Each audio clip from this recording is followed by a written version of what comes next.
For as long as I can remember, I've heard things. Things that aren't really there.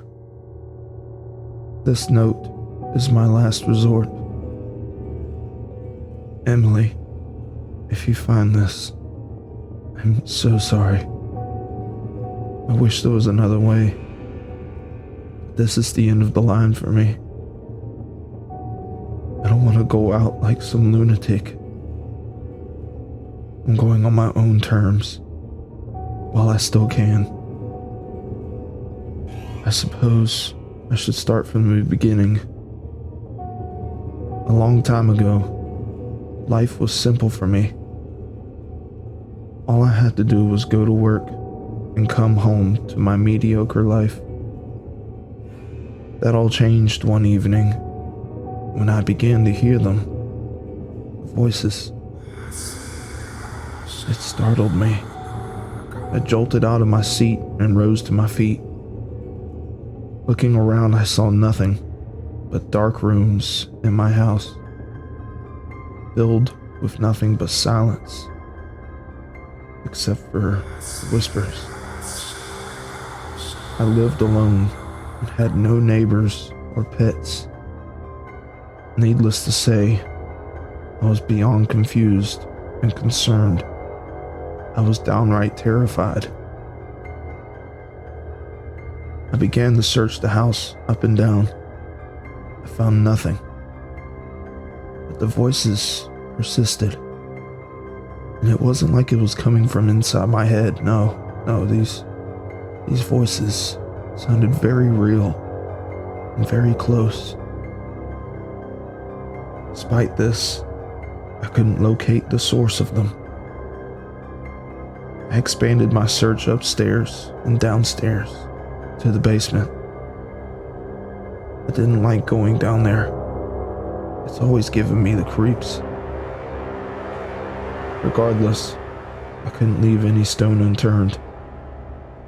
I hesitantly turned the knob and swung the door open. Carefully climbing down the steps, I remembered why I didn't like this place. It had a particular smell to it, almost sulfur-like, as if somebody left boiled eggs down here. I felt the urge to turn back and vomit, but knowing I wouldn't be able to sleep if I didn't investigate, I decided to press on. Upon reaching the basement floor, the voices immediately became more violent and much louder, piercing through my ears. For a moment, all I could hear was the ringing of my ears and the shout of the voices. As it finally died down, I heard a different sound. I quickly snapped my head towards the sound and noticed at a glance that one of my storage boxes had moved. My heart was beating faster than ever now. "Hello? Who's there?" I said with a shaky voice. There was no response. I went over to check behind the box, and to my surprise, there was nothing there. I chalked it all up to my imagination, or perhaps a lack of sleep. Deep down, though, I knew it wasn't so simple. I climbed back upstairs and shut the door behind me. I decided to stay away from the basement for a while, only going down there to wash my clothes. This was seemingly only the beginning of my problems, though. The next morning, I woke up and got ready for work. After I showered and got dressed, all I had left to do was to grab my keys. Where did my keys go? They weren't in the usual spot on my nightstand, where I always keep them.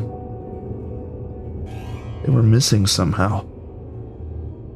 I know for a fact I left them there yesterday afternoon after my shower, yet they weren't there. I began to search the house again when I heard the jangling coming from my pocket. Huh. That's odd, I said to myself. They were in my pocket this whole time. Brushing the incident off as mere forgetfulness, I went out to the door and locked it behind me. Work went better than expected. I even got home without so much as one whisper nagging at me. For whatever reason, I decided to stargaze that night. I grabbed the old telescope out of my bedroom closet and headed outside when it was past dark.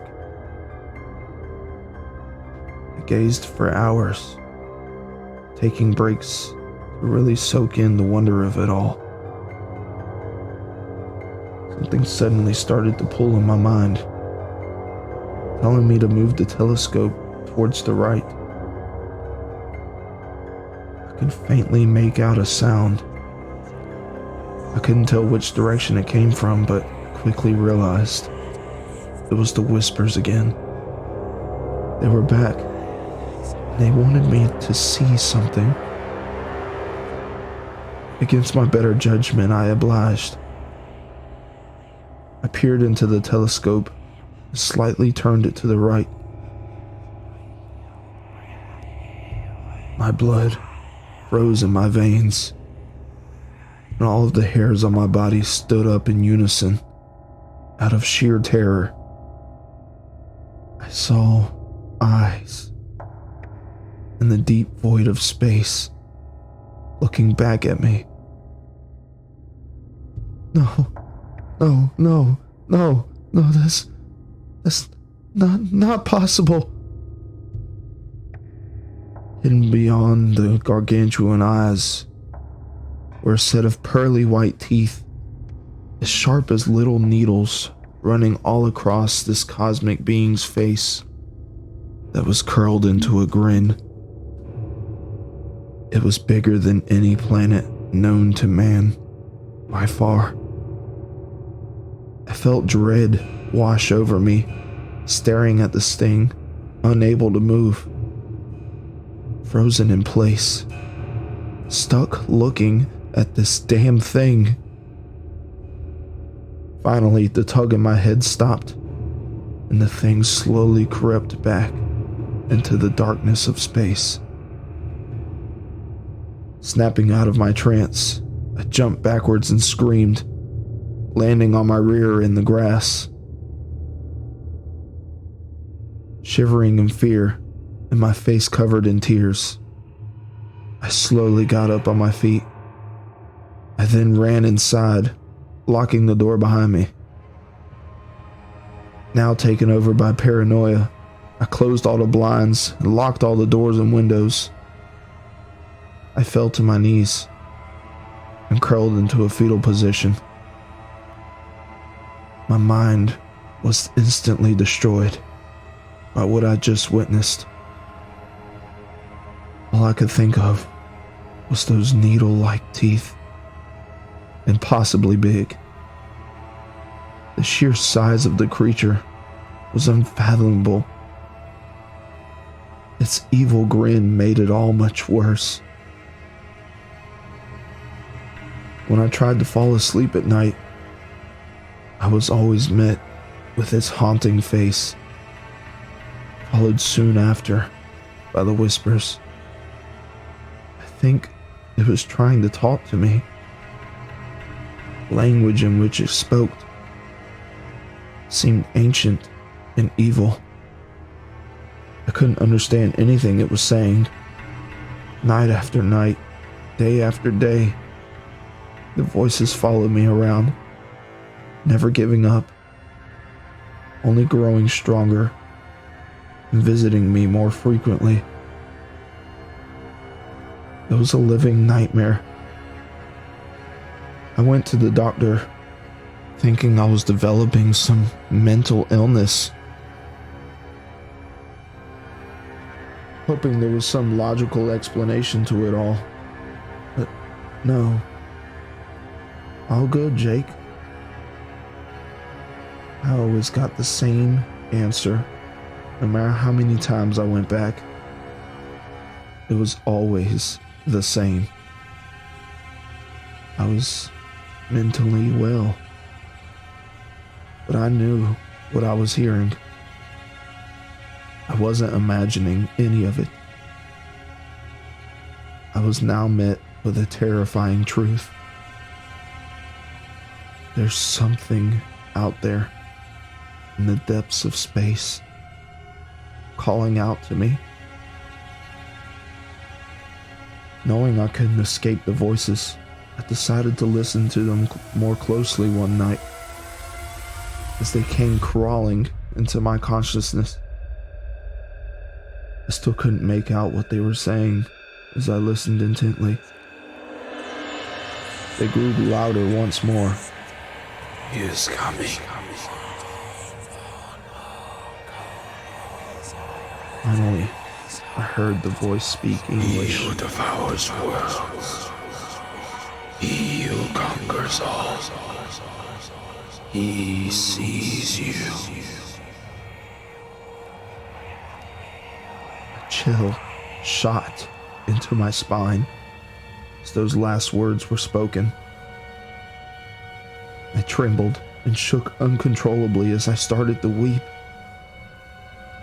He was coming for us all.